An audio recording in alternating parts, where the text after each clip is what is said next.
Good evening, everybody. Thank you for coming. It's been raining, but so kind of you that you all could come. And I'm sorry I've got late because of the rains.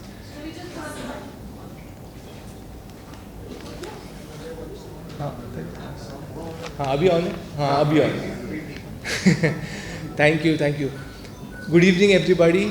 Thank you for coming. It's been a rainy day. I got late, so I'm very sorry. And I had to pick up Mr. Vanjara Saab, and he would also like to speak and address this meet.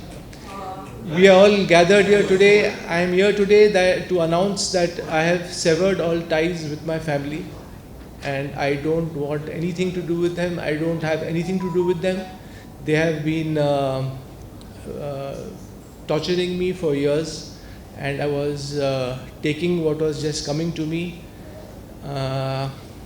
As you all know, everyone knows that a court battle was fought, which I won in the year 2008, 16th Feb to be precise. And well, life has been a hell since 2005, because that was the time when Amir, my brother, forcefully caught me and kept me under house arrest and gave me forced medications. So all that I have been through. Well, I will at Cozy Home. At Cozy Nursing Clinic, yeah, he was caught. I was caught and put over there for 19 days. Anyway, the details Vanjara Saab will share with you. This is Mr. Vanjara Saab. He's my lawyer and my father's friend and advocate. Mr. Vanjara Saab will. I was looking after that case right from 2008, and being a father friend, he requested me to appear in that case and fight for the custody, because Amir Khan Sahab, Amir was asking his custody, and we were fighting that case for practically about 12 years. 12 years. 5 months. 5 months. 5 months. 5 months. 5 months. Yes, you can give your mic to sir. हाँ, ये mic. And then finally the custody was given to,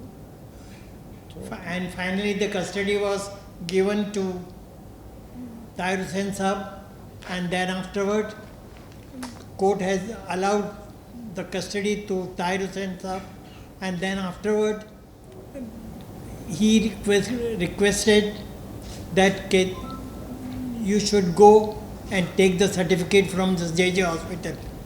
And even JJ hospital also, Mr. Faisal Khan was for 21 days. 21 days. Around 21 days. And thereafter, from JJ hospital also, the clean sheet has been given, and that he is not suffering from schizophrenia. That is the only thing was there, and that was their case only, that he is mad, he is not keeping well, and that's why he has been locked up in Cozy Home for a long time. Cozy Nursing Home. Cozy Nursing Home. That was the But इससे पहले Dr. Harish Shetty. हाँ वंजारा साहब, इससे पहले इससे पहले जो हुआ था ना, जो मुझे आमिर ने फोर्सफुली लेके गया था, मेडिकेशंस दिए 2005 में, 2005 जब आपके आने से पहले भी. Yes. आप तो 2008 में अब्बाजान के साथ आए थे. Yes. कोर्ट में, तो वो आपने लेकिन उससे पहले जो मेरे साथ हुआ था, मेरा जो फैमिली ने गलत मेडिकेशन दिया, मुझे टॉर्चर किया, कोजी नर्सिंग होम में बंद किया. डॉक्टर हरीश शेट्टी ने वहाँ मुझे एग्ज़ामिन किया, और उनका पहला लाइन था डॉक्टर हरीश शेट्टी का कि इसकी गुर्मी निकालनी है. नाउ गुर्मी is a Marathi slang, and that means के doctor Harish Shetty wanted to remove my pride, remove my ego, and मुझे शौक हुआ कि कोई डॉक्टर ऐसा बोल सकता है. And from then on I knew कि ये मेरे साथ बहुत गलत होने वाला है. और मेरी बहन निखत हेगड़े, संतोष हेगड़े और मेरे अंकल इम्तियाज़, वो उस वक्त वहाँ डॉक्टर के सामने थे, लेकिन उन्होंने कुछ कहा नहीं डॉक्टर को कि आप ऐसे कैसे बात कर सकते हो. और फर्स्ट ऑफ ऑल आमिर ने भी आके मुझे गलत तरीके से पकड़ा, और पुलिस के साथ आए थे आमिर 2005 में मेरे घर पे, जो उनका ही घर है असल में, बेला विस्टा में.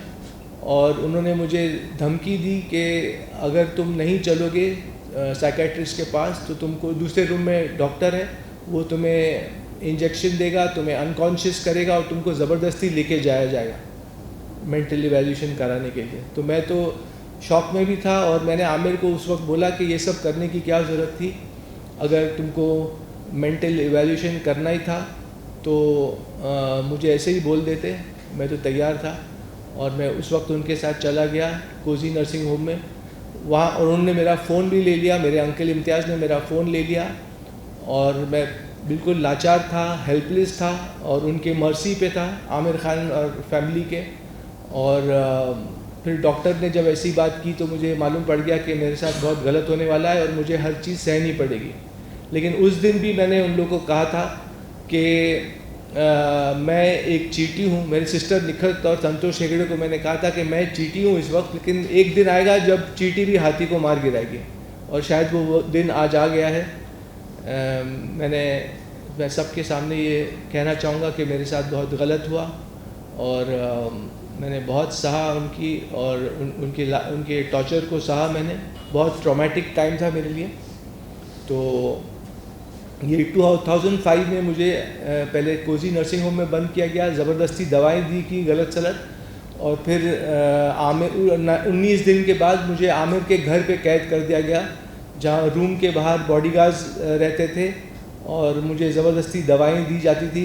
और जब मैंने कोजी नर्सिंग होम में भी कहा था कि मुझे दवाइयाँ की ज़रूरत नहीं है, तब भी मुझे फोर्सफुल मेडिकेशन दिया। एक ड्रग का नाम है सेरेनेस, जो उसका टेस्ट भी नहीं आता है और वो कलरलेस भी रहती है, वाटर के कलर की रहती है।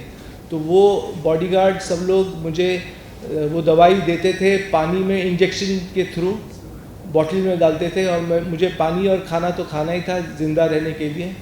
तो जब मुझे एहसास हुआ कि मैं 20-20 घंटे सो रहा हूँ, तो मैंने मेरे सिस्टर को बुला के कहा कि मुझे पता है कि तुम लोग मुझे दवाइयाँ दे रहे हो चुपचाप, तो मैं ये ओवरडोज हो सकता है and I can lose my life, मैं अपनी जान खो सकता हूँ।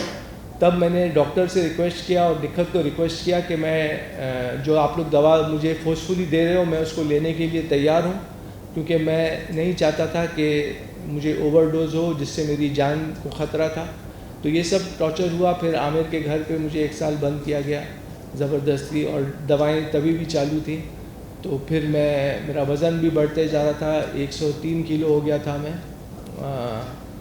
और फिर 1 साल के बाद मैंने आमिर को कहा कि आप लोग ने कहा था कि 1 साल के लिए आप लोग ने कहा था कि आप लोग मुझे कैद करेंगे। तो अब 1 साल हो गया है, 2006 का वक्त था वो। और मैंने बोला कि मुझे फिर से जो आपका दूसरा घर है जहाँ मैं रहता था, जहाँ आप लोग ने मुझे फोर्सफुली पिकअप किया था बेला विस्टा में, वहाँ भेजा जाए। तो आमिर ने मुझे अलाउ किया कि मैं वहाँ जा सकता हूँ। उन्होंने कहा, क्योंकि 1 साल में मैंने कुछ ऐसे ही उनको मौका ही नहीं दिया था कुछ मेरे अगेंस्ट कहने का करने का। तो 1 साल के बाद मुझे घर जाने दिया वापस। और फिर 2007 में फिर सब ठीक चल रहा था। मैं कुछ गोट फार्म स्टार्ट करने की कोशिश कर रहा था, और उसके यहाँ अहमदनगर में एक मैंने ज़मीन भी देखी थी और वहाँ गोट फार्म स्टार्ट करने की मैं कोशिश कर रहा था, और कुछ लोगों को मिल रहा था उसके लिए। तो वो सब काम चल रहा था। सडनली आमिर ने मुझे 2007 में बुला के दोपहर को, डॉक्टर हरी शेट्टी और आमिर ने कहा कि तुमको कल जाना है, अपनी सिग्नेटरी राइट्स देना है। अब सिग्नेटरी राइट्स वो होता है कि आपका पूरा हक एक इंसान का छीन लिया जाता है और आपको कोई पावर नहीं रहता है साइन करने का, और आपका अस्तित्व बिल्कुल शून्य हो जाता है, ज़ीरो।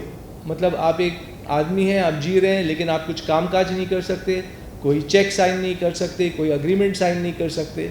तो मुझे जब ये पता चला, मैं उनको तो हाँ हाँ बोल रहा था कि मैं जाऊंगा और डॉक्टर और जज के सामने बोलूँगा कि I M incapable of taking my decisions. Aamir ने कहा था ऐसे बोलना है तुमको जाके जज के सामने कि मैं अपने फ़ैसले खुद ले नहीं सकता और मुझे एक गार्डियन की ज़रूरत है। तो उस वक्त मैं हाँ हाँ बोल रहा था उनको कि हरी शेट्टी को और आमिर को कि हाँ मैं जाऊंगा और सब करूंगा। लेकिन मेरे दिमाग में चल रहा था कि मैं अपने आप को अब कैसे बचाऊं और इस चक्रव्यूह से कैसे निकल पाऊं।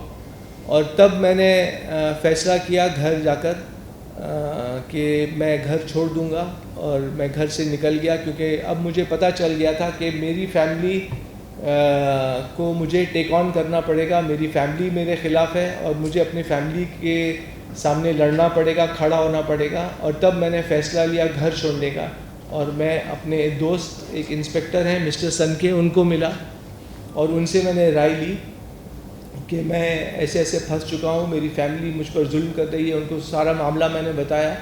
तो मिस्टर सनके ने कहा कि आप जाइए और आप एक गवर्नमेंट हॉस्पिटल में अपने आप को इवैल्यूएशन कराइए। और सनके ने कहा आप तैयार हैं कराने के लिए? तो मैंने कहा हाँ बिल्कुल, अगर मैं बिल्कुल कराऊंगा इवैल्यूएशन मेंटल, क्योंकि अगर मैं सच में पागल हूँ तो मुझे फैमिली के पास जाना चाहिए और फिर मैं जाऊँगा। तो मैंने KEM हॉस्पिटल में जाके बहुत मुश्किलों से मैंने टेस्ट दिया, क्योंकि जब आप जाते हैं, कोई इंसान जब जाता है गवर्नमेंट हॉस्पिटल में टेस्ट करने को, तो आपको वो बग़ैर एक फैमिली मेम्बर के टेस्ट भी नहीं करते। तो फिर मैं फंस गया फिर से, क्योंकि कोई सब फैमिली मेम्बर्स मेरे ख़िलाफ़ थे। तो फिर मैंने कैसे भी अब्बाजान को कांटेक्ट किया और अब्बाजान ने कहा कि मैं तुमको एक लेटर दे सकता हूँ कि तुम नॉर्मल हो और तुम्हारी जांच की जाए। तो वो लेटर के बेसिस पे मेरा टेस्ट हुआ KEM हॉस्पिटल में। ये 2007 की बात है, 2007 अक्टूबर। और फिर मेरे इंस्पेक्टर दोस्त जो थे सन के, उन्होंने कहा कि आप 2-4 दिन के लिए ज़रा गायब हो जाइए जब तक ये रिज़ल्ट्स नहीं आते, और जब ये रिज़ल्ट्स आ जाएंगे तो आपको कोई कैद नहीं कर सकेगा, आमिर फैमिली आपको कोई ख़तरा नहीं रहेगा उनसे। तो आप ये रिज़ल्ट्स आने का तक आप गायब हो जाइए। तो उस वक्त मैं खंडाला चला गया था, और पता नहीं कैसे भी, पता नहीं फैमिली को कैसे पता चल गया, और उन्होंने पुलिस भेजा मुझे अरेस्ट करने खंडाला में। और जब पुलिस बीच रात में आई खंडाला, तो मैंने उनको पूछा कि आप लोग क्यों, उन्होंने बोला आपको चलना पड़ेगा हमारे साथ, हम खार पुलिस स्टेशन से हैं। तो मैंने कहा कि लेकिन पुलिस को मैंने ये पूछा कि मैंने गलत क्या किया है। पुलिस जब ही पकड़ती है जब आपने कुछ गलत किया हो। तो मैंने पुलिस को क्वेश्चन किया कि आप मुझे किस सिलसिले में पकड़ रहे हैं, आपके पास वारंट है क्या है, और आप किस जुर्म में मुझे पकड़ रहे हैं। लेकिन उन्होंने कहा कि आपकी मदर और सिस्टर ने एक कंप्लेंट डाली है पुलिस स्टेशन में कि आप सोसाइटी के लिए हार्मफुल हैं, आप डेंजरस टू सोसाइटी हैं, और आपको स्किज़ोफ्रेनिया है, ये उनके डॉक्टर्स बोल रहे हैं। तो मैंने कहा ये सब झूठी बातें हैं। तो उन्होंने बोला खैर आपको चलना पड़ेगा, आप चलिए हमारे साथ। तो मुझे उनके साथ चलना पड़ा, क्योंकि वो होटल वाले ने भी बोला मुझे कि हम आपको रहने नहीं देंगे। तो ये सब हुआ बीच रात में खंडाला में, और मैं पुलिस के साथ मुझे आना पड़ा। पुलिस को तो ऑर्डर मिला था कि कैसे जैसे तैसे भी फैसल को पकड़ के लेके आओ। तो पुलिस भी लाचार थी, उन्होंने मुझे मजबूर थी, और उनको ऑर्डर दिया गया था कि फैसल को पकड़ के लेके आओ जहाँ से भी। तो ऐसा हुआ, और मुझे पुलिस के साथ जाना पड़ा। और फिर मेरा फ़ोन ले लिया गया। मैं खार पुलिस स्टेशन में सो गया, और जब सुबह उठा तो मुझे मेरा फ़ोन मिला, क्योंकि इंस्पेक्टर सनके ने, जो खार पुलिस स्टेशन के इंस्पेक्टर थे इंचार्ज, उनको फ़ोन करके कहा कि इनको फ़ोन दे दो वापस फैसल को। तब मुझे मेरा फ़ोन मिला, और मुझे पता चला कि मुझे कोर्ट में लड़ना है केस। अभी मेरी मदर जीनत ताहिर हुसैन और निखत हेगड़े ने केस डाल दिया है आपके ऊपर, तो आपको केस लड़ना पड़ेगा। तो तब मैं फ़ोन खोल के मैंने जो ABCD ए अल्फ़ाबेट से स्टार्ट किया, और मैंने फ़ोन लगाया अब्दुल रहमान को, जो देवनार चेंबूर में स्लॉटर हाउस में वो कुछ प्रेसिडेंट थे उस वक्त। तो वो मेरे साथ गोट फार्मिंग का जो मैं खोलना चाह रहा था फार्म, वो उसमें इन्वॉल्व थे, और वो मुझे गाइड कर रहे थे। तो उन्होंने कुछ वक्त मेरे साथ बिताया था उस वक्त। तो उन्होंने जब सुना कि मेरे ऊपर केस आ गया है, तब मैंने उनको बोला कि मुझे एक वकील की ज़रूरत है। तो उन्होंने मुझे बोला ठीक है मैं आपको मिलता हूँ 10 बजे इधर बैंड्रा ईस्ट के कोर्ट में, और एक वकील के साथ मिलता हूँ। तो तब जाके एक वकील मिस्टर ऐसे वासिद आए, उन्होंने मेरा केस टेक ऑन किया। और फिर जब मैं कोर्ट में गया, उस वक्त पेश हुआ, तो मुझे पता चला कि I need some person to stand a guarantee for me. तो खैर कैसे तैसे भी करके मैंने एक इंसान आए जो मेरे लिए खड़े हुए गारंटर, और तब और तब वकील साहब ने जज साहब ने मुझे भेजा जे हॉस्पिटल में फिर से टेस्ट करने। वो तो बोलते थे कि तुम्हारी फैमिली तो बोल रही है कि तुम स्किज़ोफ्रेनिया हो, लेकिन जज साहब ने बोला हम भी कोर्ट भी देखना चाहेगा ना कि तुम पागल हो कि नहीं। तो मेरा जे हॉस्पिटल में मुझे फिर से 20 दिन के लिए रखा गया, लगभग 20 दिन, और वहाँ मेरा पूरा टेस्ट हुआ, वो फिर कोर्ट केस लड़ा गया। फिर वंजारा साहब भी मुझे मिलने आए मेरे डैडी के साथ जे हॉस्पिटल में। वहाँ मैं उनको पहली बार मिला और मेरे डैडी ने कहा कि ये लॉयर हैं मिस्टर वंजारा, एडवोकेट, और ये तुम्हारा केस भी लड़ेंगे, मेरे साइड से खड़े रहेंगे, मतलब अब्बाजान के साइड से। और तब कस्टडी बैटल शुरू हुई। आमिर चाहते थे कि वो मेरी कस्टडी ले, आमिर और फैमिली चाहती थी कि वो मेरी कस्टडी लें और मुझे फिर से दवाइयाँ खिलाएं, लेकिन क्योंकि वंजारा साहब थे और अब्बाजान मेरे लिए खड़े हो गए थे, तो जज ने, जो नेचुरल गार्डियन होता है फादर, उनके फेवर में डिसीजन दिया और मुझे कस्टडी मेरे फादर को मिली। और जज साहब ने ये भी कहा, मैंने आप लोग को एक वर्डिक्ट भी दूंगा, जो कोर्ट का वर्डिक्ट है वो आप लोग उसके थ्रू जा भी सकते हैं, कि कोर्ट ने मुझे क्लीन चिट दी है, मैं केस जीता। और जज साहब ने मुझे एक तो टेस्ट कराया जे में, और फिर मुझे कुछ कंडीशंस रखी थी कि मैं रोज़ जाके पुलिस स्टेशन में हाज़िरी दूं, और जो भी जज साहब ने कहा था मैं पूरा उसके ऊपर मुकम्मल उतरा और मैं सब करते गया। और फिर जब अब्बाजान के ऊपर प्रेशर पड़ा मॉनिटरी, तो अब्बाजान ने भी मेरा साथ छोड़ दिया और उनका पैसा पानी बंद किया गया फैमिली के थ्रू। तो ये सब हुआ और अब्बाजान ने मेरा साथ छोड़ दिया, लेकिन ऊपर वाला है। तो जज साहब ने बोला कि मैं आमिर को कस्टडी नहीं दूंगा, मैं फैसल को छोड़ दूंगा टू लिव अ लाइफ। तो जजमेंट में उन्होंने लिखा है कि पर्पसली ही left me alone to see how I react in society and how I deal with society. तो ये जज साहब का बहुत अच्छा एक फ़ैसला था और उन्होंने मुझे जीने दिया, मैं जी रहा था। तब तक केस भी चल रहा था, मैं सब सोशल एक्टिविटीज़ कर रहा था, उसका प्रूफ मैं जज साहब को दे रहा था हर हियरिंग पे कि मेरी क्या क्या एक्टिविटीज़ हैं। और फिर केस चला, और फिर 4 महीने के बाद Feb 16 को मुझे वर्डिक्ट दिया गया। जज ने कहा कि you are a normal person and you can live your life freely as an Indian citizen and you don't have paranoid schizophrenia. और ये सब करके मुझे एक क्लीन चिट मिली, मैं केस जीत गया, केस मेरे हक में गया, और तब मैं अपने कामों में फिर से लग गया। तो ये पूरी स्टोरी थी। और जो मेरे साथ हुआ, तो मुझे बहुत टॉर्चर सहना पड़ा इस दौरान। फिर मैं घर से बाहर रहा और बस ज़िंदगी चलती गई। मैं अपने काम काज में व्यस्त हो गया, बिज़ी हो गया, काम ढूंढने की कोशिश कर रहा था। उस दौरान कुछ लोग पूछते हैं मुझे कि मुझे पैसा कहाँ से मिल रहा था, मैं कैसे जी रहा था। तो मेरी कुछ पॉलिसीज़ थी, LIC पॉलिसीज़, PPF फंड, जो मैंने तोड़ा। फिर एक शख्स थे हारून भाई, जिन्होंने मुझे जिनको मेरी कहानी पसंद आई, उन्होंने मुझे साइन कर लिया था उस वक्त एक पिक्चर के लिए। तो वहाँ से पैसा आया। जो ज़मीन मैंने ख़रीदी थी उस वक्त गोट फार्म के लिए अहमदनगर में, मैंने वो डील कैंसिल की, वहाँ से थोड़ा पैसा आया। एक बिग बॉस करके एक शो है जो मुझे बहुत लेना चाह रहा था उस वक्त, तो उनसे थोड़ा साइनिंग अमाउंट मिला मुझे। मैं शो में तो गया नहीं, लेकिन साइनिंग अमाउंट मुझे मिला करीब 4 लाख उस वक्त। तो ये सब से मेरा गुजारा चल रहा था, मेरा गुज़र चल रहा था, और मैं एक रिस्पेक्टफुल ज़िंदगी जी रहा था। तो ये सब मामले चले, और फिर ज़िंदगी चलती गई। और फिर मैंने आमिर को एक बार जाके बोला कुछ सालों के बाद, 2-3 सालों के बाद, कि मुझे कोई काम नहीं दे रहा है क्योंकि सब लोग समझ रहे हैं मैं पागल हूँ। तो एक नॉर्मल इंसान को काम मिलना कितना मुश्किल होता है, ये तो आप लोग जानते ही होंगे। तो एक पागल इंसान को कौन काम देगा।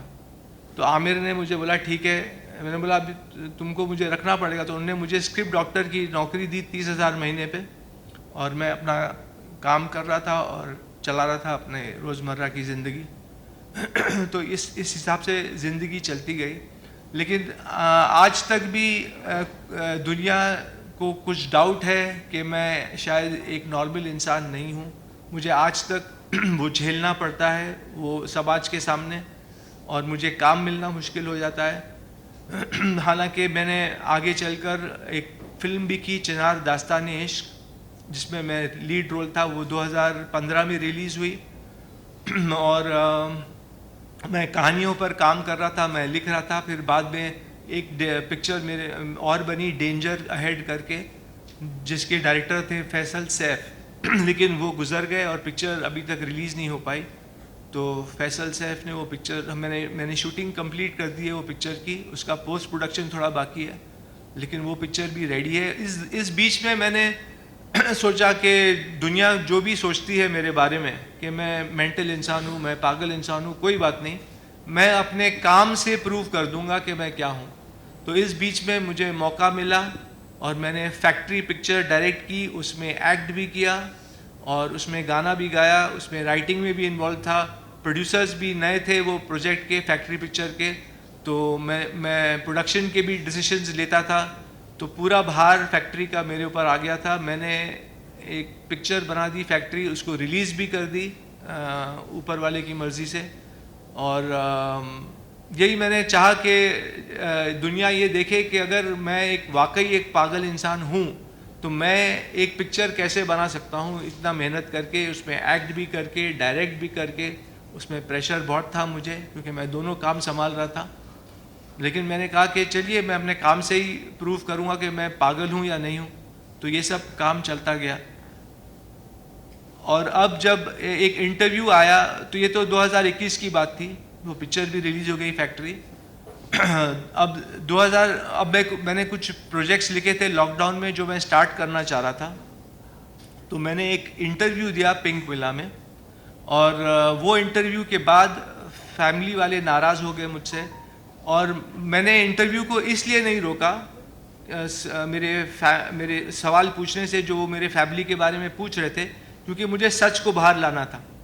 और मैं एक सच्चा इंसान हूँ, तो जो भी हुआ, क्योंकि मैं क्यों छुपाऊँ। अगर सामने वाला जर्नलिस्ट मुझसे सवाल पूछ रहा है तो मैं जवाब दूंगा। मैं क्यों बोलूँ कि नहीं, मैं इस सवाल का जवाब देना नहीं चाहता। तो अगर मैं ऐसे बोलूँगा मतलब मैं कुछ छुपा रहा हूँ, और मैं ये नहीं चाहता कि मैं कुछ छुपाऊँ और लोगों को रूबरू ना करूँ मेरे साथ क्या हुआ है। तो जो सवाल पिंक विला के एंकर अविनाश ने मुझसे पूछा, तो मैंने उसका सही जवाब दिया, सच्चा जवाब दिया। वो फैमिली वालों को अच्छा नहीं लगा, वो लोग नाराज़ हो गए और उन्होंने मुझे तोहमत लगाई कि मैं मिसलीड कर रहा हूँ मीडिया को, पब्लिक को। और उन्होंने और भी मुझ पे इल्ज़ाम डाले। सारे फैमिली वाले मेंबर्स ने साइन किया वो लेटर बोलिए या इंटीमेशन बोलिए, प्रेस को जो उन्होंने दिया था कुछ दिनों पहले।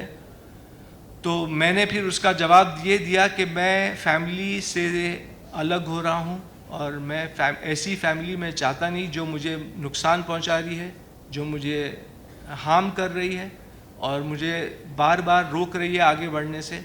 तो इससे बेहतर मैंने ये समझा कि मैं फैमिली से ही अलग हो जाऊं और दूर हो जाऊं।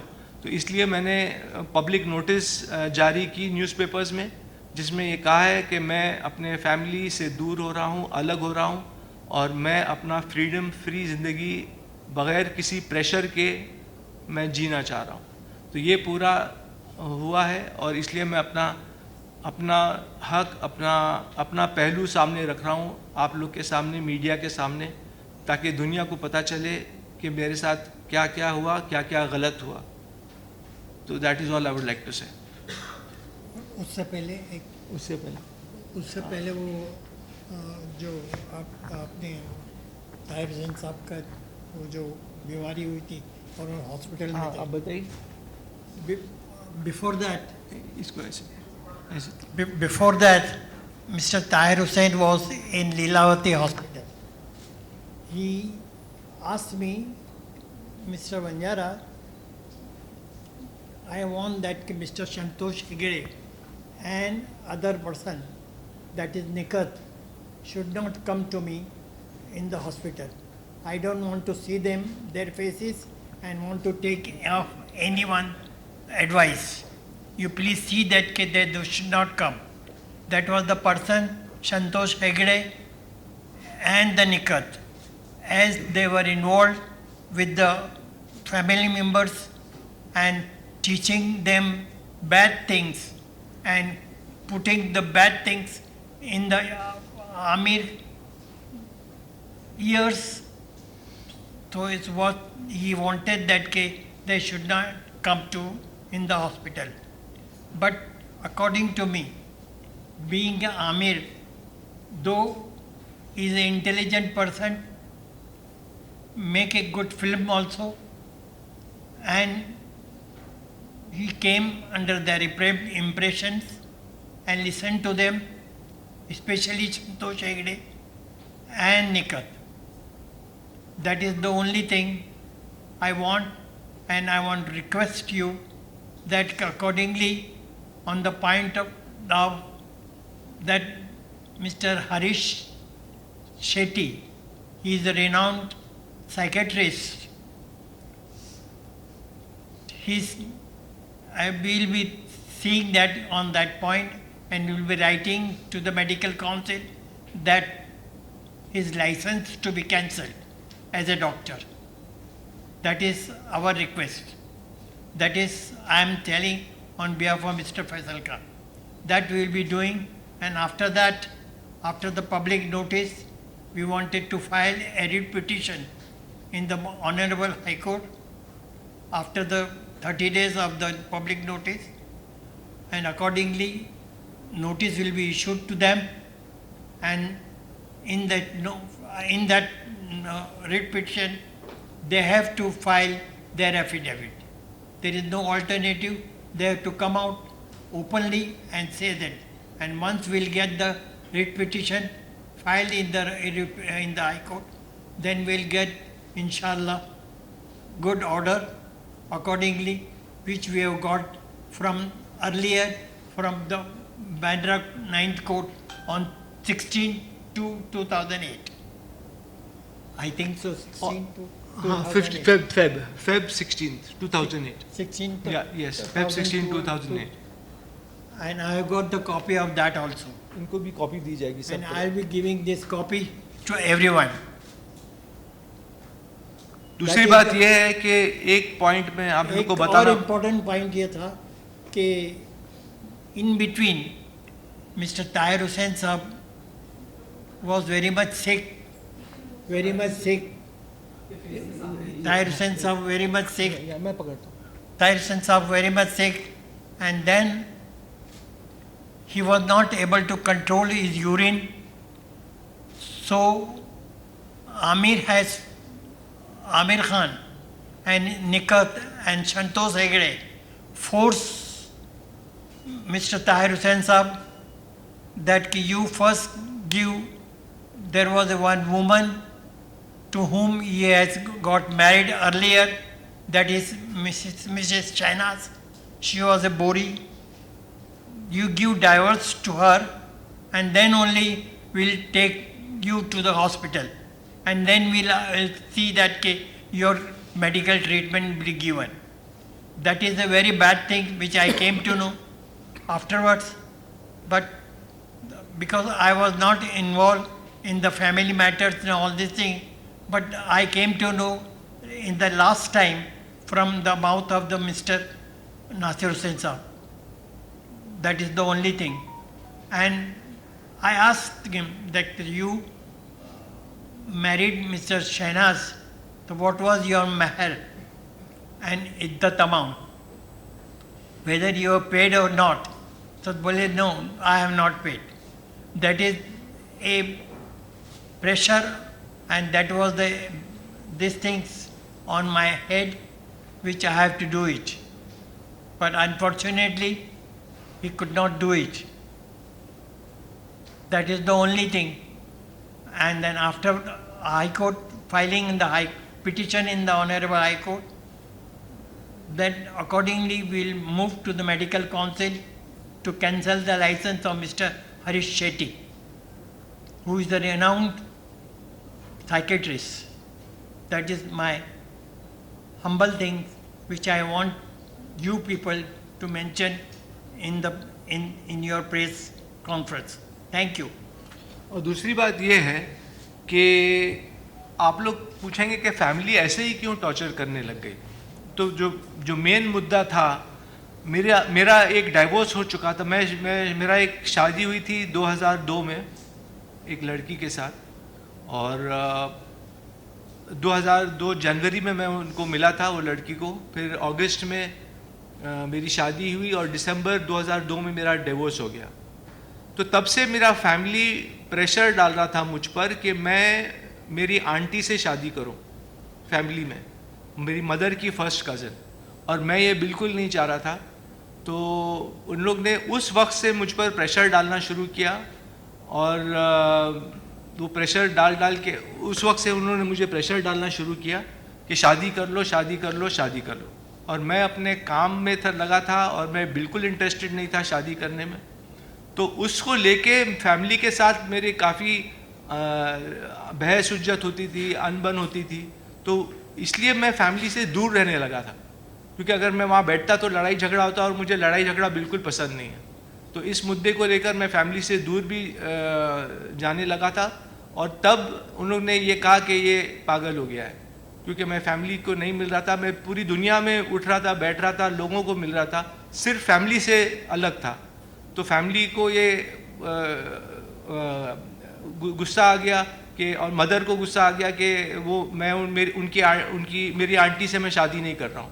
तो ये भी एक बहुत बड़ा मुद्दा था ये सब शुरुआत होने की। Now I think I have covered everything.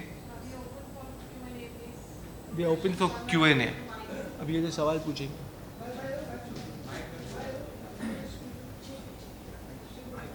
कौन सा भाई?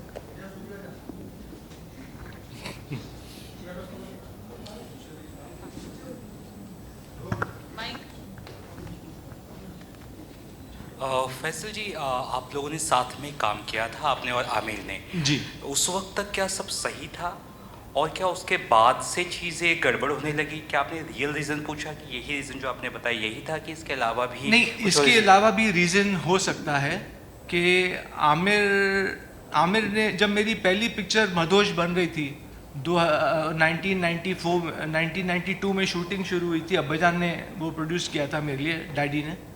तो आमिर ने उस वक्त भी मेरी पिक्चर की कहानी नहीं सुनी थी जब हम लोगों ने शुरू किया था। तो पता नहीं, कुछ लोग बोल रहे हैं कि मीडिया में कि आमिर की जेलसी उस वक्त से थी तुम्हारे साथ।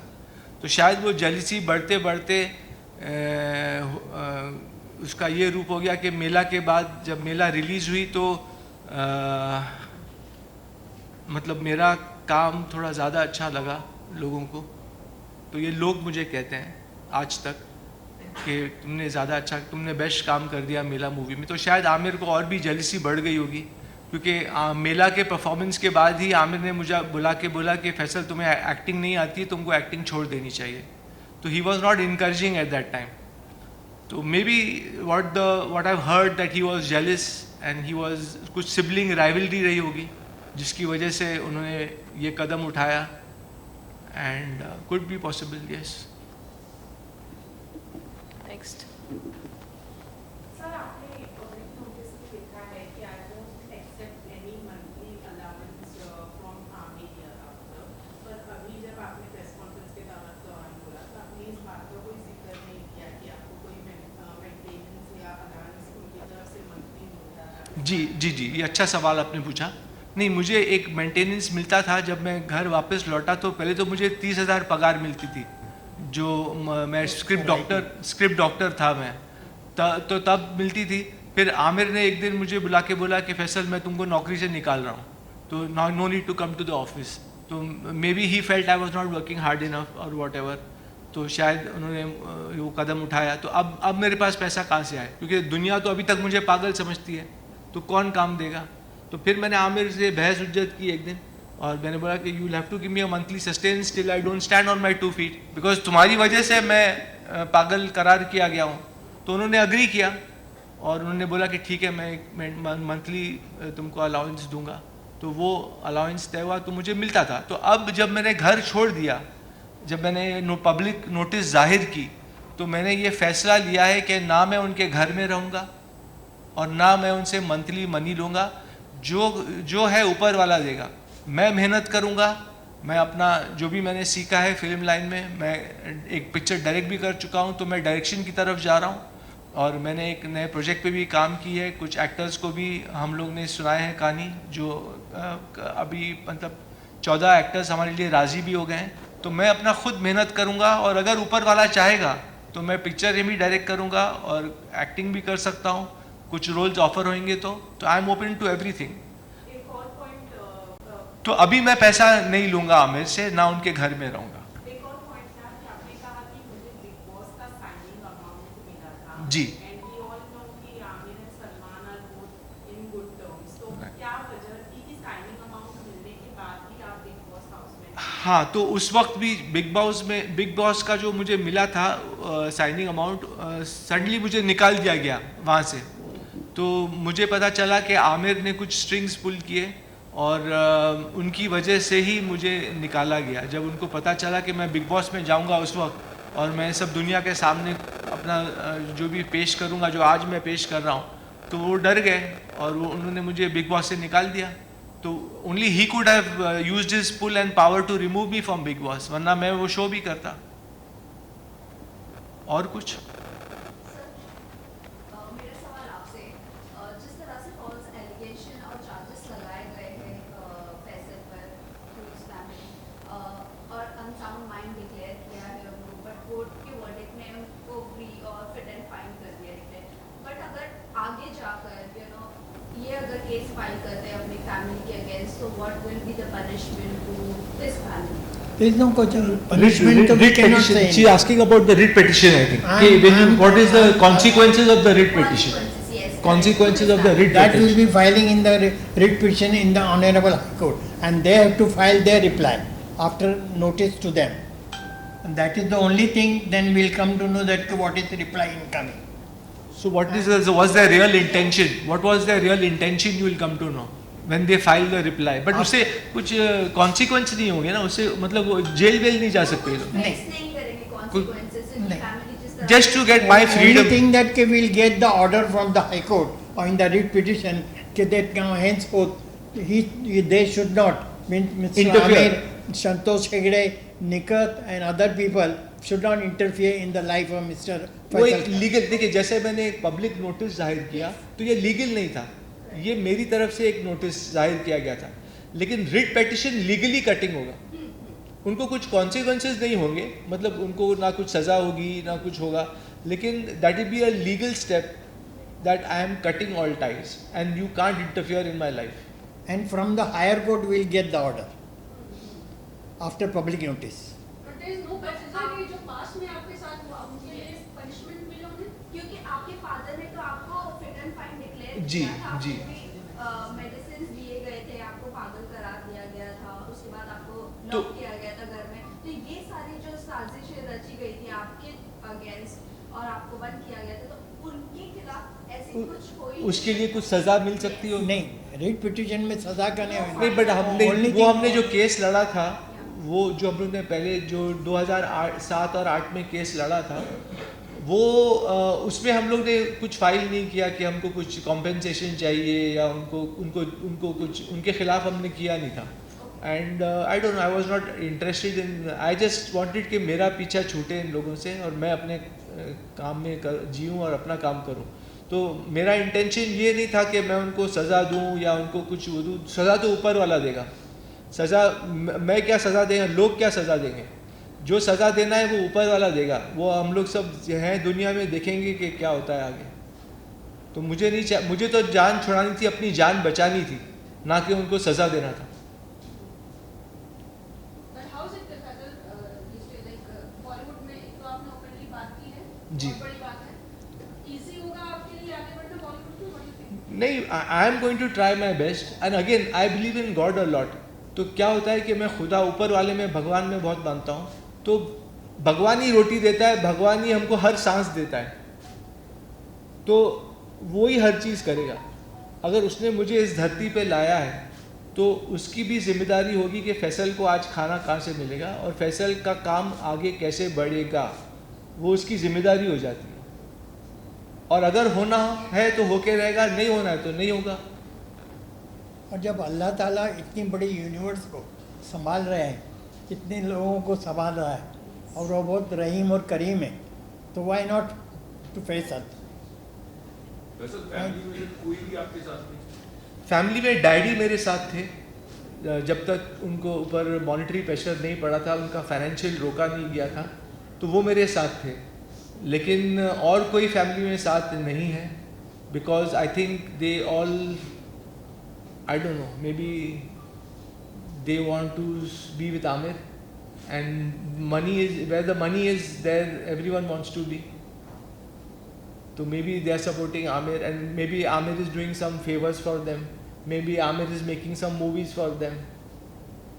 Because I've heard that he's made a movie for Mansoor's daughter also. Imran को भी उसने ब्रेक दिया था। तो कुछ इंटरनल फेवर्स भी होते हैं, फैमिली पॉलिटिक्स होती है, तो वो शायद सब कर, so they want to lick up to Aamir. मेरे पास तो कुछ पैसा नहीं है, मैं फ़िलहाल तो कुछ बना नहीं सकता किसके लिए, तो may be they want to lick up to Aamir, and that's what they are doing. So this is all family politics, उसमें मैं पिस रहा हूँ। और उसके अंदर सबसे मेन रोल जो है मिस्टर संतोष हेगड़े एंड निकल। या मैं, आप लोग ने एक एनिमल पिक्चर देखी होगी जो बहुत हिट हो गई थी, उसमें मैं तो सल्यूट करता हूँ संदीप वांगा रेड्डी को। उन्होंने इतनी अच्छी तरह आजकल के रिलेशनशिप्स को दिखाया है, जहाँ उसमें भी अगर आप देखें तो एल्डर सिस्टर कैसे बिहेव करती है और उसका ब्रदर इन लॉ कैसे बिहेव करता है। तो very good, I salute Sandeep Vanga Reddy for the film Animal. I could relate to the film so much कि ऐसे हो रहा है मेरे साथ भी, कि मेरी बड़ी सिस्टर और उसके मेरा ब्रदर इन लॉ कैसे बिहेव कर रहे हैं मेरे साथ। तो बहुत अच्छी तरह से पेश किया संदीप वांगा रेड्डी ने एनिमल पिक्चर को। मैंने 2-3 बार देखा वो पिक्चर जाके। आपकी डैडी की प्रॉपर्टी में जो हिस्सा मिला? जी, डैडी के प्रॉपर्टी से मुझे कुछ हिस्सा मिला था, और वो मैंने यूज़ अप कर लिया पिक्चर बनाने में और अपने काम में प्रूव करने को। जो फैक्ट्री पिक्चर मैंने बनाई थी तो उसमें यूज़ हो गया, और कुछ मैंने रखा भी है, थोड़ा कुछ पीपीएफ बनाया था वापस, तो कुछ वहाँ भी इन्वेस्ट हुआ है थोड़ा पैसा। सर मैं पूछना था, अगर कल होकर के आमिर जी बोले जो हुआ भूल जा, आमिर के काम करते हैं। जी, एक सेकेंड, सॉरी। अगर आमिर सर कल जिससे प्रेस कॉन्फ्रेंस आपने किए, कल उन्होंने बोला कि जो हुआ उसे भूल जा, नई जिंदगी की शुरुआत करते मिल करके, तो क्या अपने साथ में काम कर रहेंगे, साथ में? डिपेंड्स कि वो किस तरीके से माफ़ी मांगते हैं मुझसे, और फिर मैं तो चाहूँगा कि वो दुनिया के सामने भी आके माफ़ी मांगे। सिर्फ मेरे साथ रूम में बैठ के माफ़ी ना मांगे, यहाँ सामने आके बैठें और बोलें कि दुनिया को बोलें, प्रेस को बोलें कि मैं गलत था। क्योंकि रूम में तो कोई भी माफ़ी मांग देगा, मैं साथ में हो जाऊँगा तो ऐसा लगेगा कि फैसल क्या कर रहा है यार, कभी बोलता है कि हाँ मैं मिलूँगा, कभी बोलता है मैं छोड़ रहा हूँ फैमिली को।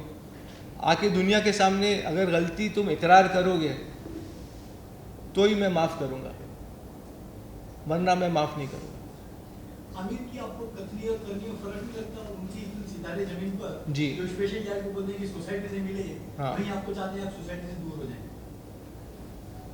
हाँ, वो तो वो नहीं चाह। आपका क्वेश्चन क्या था? वो सोसाइटी चाहे जूर था। आमिर की कतनी और करनी, कहाँ कतनी? सितारे जमीन पर जो स्पेशल चाइल्ड है, हाँ। वो चाहते हैं कि सोसाइटी से मिक्सअप होए। हाँ, वहीं आपको चाहते हैं कि पागल नहीं, हाँ, वो- सोसाइटी से दूर हो जाए। हाँ, क्योंकि मैं स्पेशल चाइल्ड नहीं हूँ, मैं तो वैसा नहीं हूँ, लेकिन वो मुझ पर जुल्म करना चाह रहे थे, शायद जेलिसी की वजह से। जो इन साहब ने कहा अभी कि शायद जेलिसी होगी कि फैसल मुझसे आगे ना बढ़ जाए कहीं, तो मैं तो स्पेशल चाइल्ड नहीं हूँ, तो वो मेरे लिए स्पेशल नहीं, वो नहीं, केस अलग हो जाता है। उनके सिविल लाइबिलिटी उनका सामने आती है, और वो चाहते हैं कि इसको स्कॉच करो, इसको आगे बढ़ने ना दिया जाए। Because he could have help me when I made Factory movie also. I went to him कि यार ये पिक्चर मेरी कोई OTT में बात करिए आप, तो he didn't help me that time also. तो he is not helping me, he is harming me on every level. तो that's why I am declaring myself that I am cutting away all ties with him and my family. Anyone else? और एक और बात मैं कहना चाहूँगा कि जब फैमिली से मैं नाराज़ हुआ था तो मैंने एक लेटर लिखा था, और उस लेटर में मैंने, क्योंकि फैमिली मुझे बोल रही थी कि अरे यार तुम शादी करो, बहुत प्रेशर आ रहा था हर तरीके से। आंटी के साथ? हाँ, मेरी आंटी के साथ।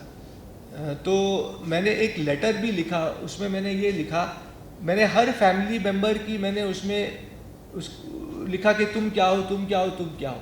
मतलब जैसे मैंने बोला निखत की 3 बार, मैं निखत एल्डर सिस्टर की 3 बार शादी हो गई। आमिर का शादी हुआ था, डाइवोर्स हो गया रीना के साथ, और फिर उनका रिलेशन था जेसिका हाइंस के साथ, जिसका उनका इलीगल बच्चा भी है, आउट ऑफ वेडलॉक। तो वो सब मैंने लेटर में लिखा था। किरण के साथ he was living in that time.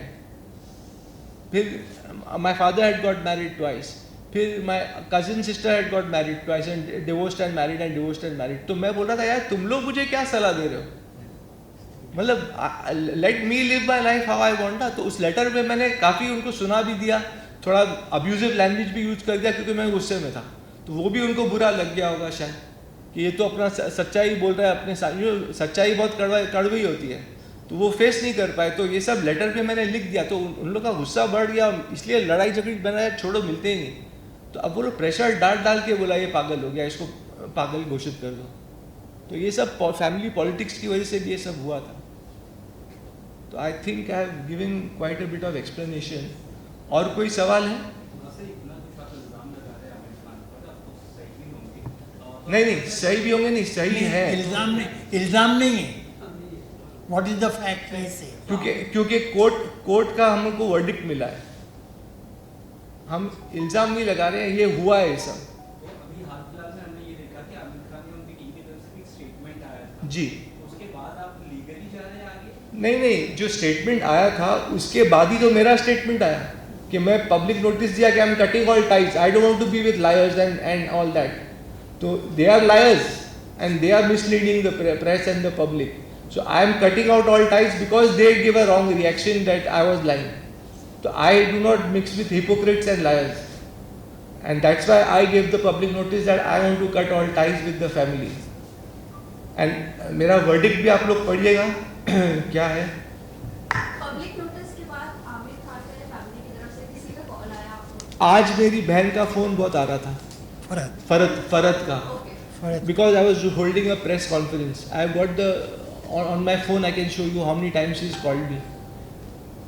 So why were they scared that I should not come and speak my mind out and my heart out? अगर तुम लोग में दम है तो तुम लोग भी प्रूफ करो। अगर तुम बोलते हो कि फैसल पागल है तो प्रूफ करो, खाली बोलो मत कि ऐसा हुआ, ऐसा करता था, वो करता था, प्रूफ लाओ। बिकॉज एंड देन वो प्रूफ उन्होंने कोर्ट के टाइम क्यों नहीं पेश किया? कोर्ट केस जब चल रहा था तब प्रूफ देना चाहिए था। अभी वो लोग भी आके कुछ भी बोल सकते हैं कि अरे फैसल ऐसा था, ऐसा करता था, ये करता था, तो कोर्ट में पेश करो ना। At the time that when the case was going on in 9th Court Bandra, which finished on 16th of Feb 2008. In that also that they have not said anything. Nothing. So is they will be there. fabricating. If they say anything, they will be fabricating stories. So let them fabricate. Then I will also answer.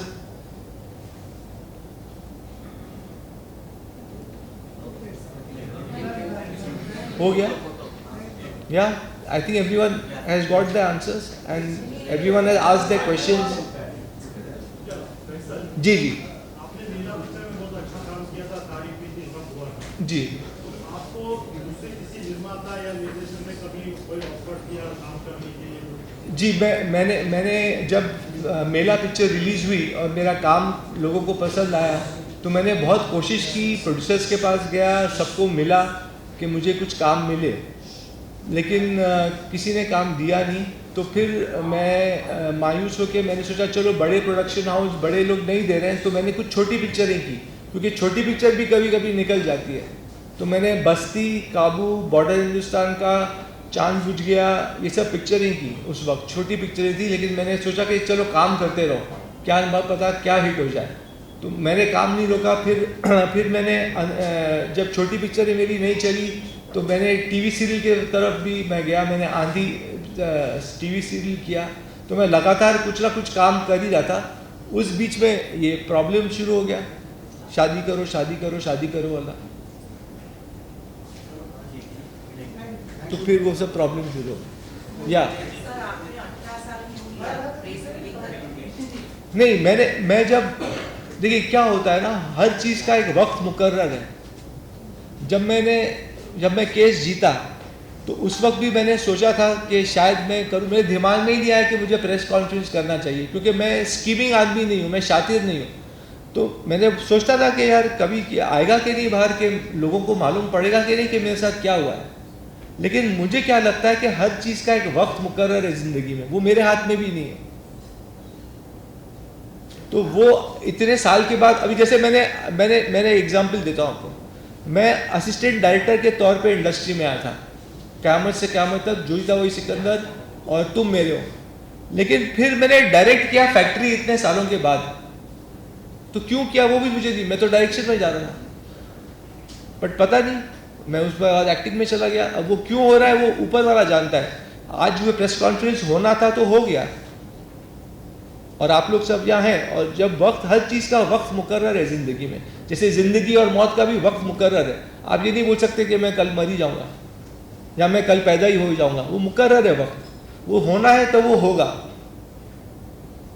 मेरे साथ जो होना था, मुझे family के through होना था, तो आई वेंट, होना था। अब मैं नहीं बोल सकता क्यों हुआ, वो तो ऊपर वाला ही जानता है कि क्यों और कब क्या होना है। आप इतना आध्यात्मिक की बात कर रहे हो, जी। आपकी बातों में इतना बार-बार आ रहा है कि ऊपर वाला देगा, गॉड देगा। जी। तो आपको इतना कॉन्फिडेंस है कि ये मीटिंग करने के बाद, कॉन्फ्रेंस करने के बाद मुझे बेनिफिट होगा? बेनिफिट तो मैं नहीं चाहता हूँ, मैं खाली चाहता हूँ कि मेरा नाम क्लियर हो। मैं नहीं चाहता हूँ कि ये प्रेस कॉन्फ्रेंस इसके लिए नहीं है कि मुझे काम मिल जाए, तो मेरा काम देखकर ही काम मिलेगा मुझे, और वो वही है कि ऊपर वाला ही देगा। ये बेनिफिट ये नहीं है, बेनिफिट ये है कि मैं मेरी फैमिली से दूर हो रहा हूँ, ये मैं उसकी तरफ लीगल स्टेप्स भी लेने वाला हूँ। तो ये प्रेस कॉन्फ्रेंस उसके लिए किया गया है कि भाई मेरे फैमिली वालों, मेरे पीछा छोड़ो, और जो मेरा नाम खराब किया गया है वो सच जाहिर हो दुनिया के सामने, इसके लिए किया गया है। Okay, thank you, thank you, thank you everybody. जी, खड़े होके आइए।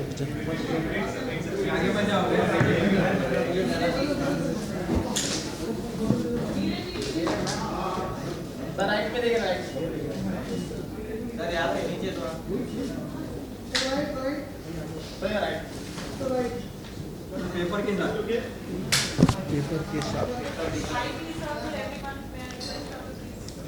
वो पेपर, वो वाला वर्डिक पेपर दे वांट। हाँ दिया इनको। हाँ दिया है। ये बच्चा, ये देखिए, इसको पकड़िए आप आने side. So one on this side? So one on this side? एक वो तो उनको दे दिया है, ऐसे यहाँ देखिए।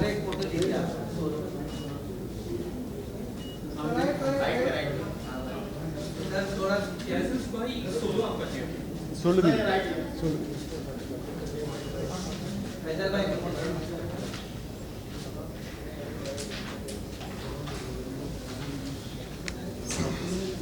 सोलो।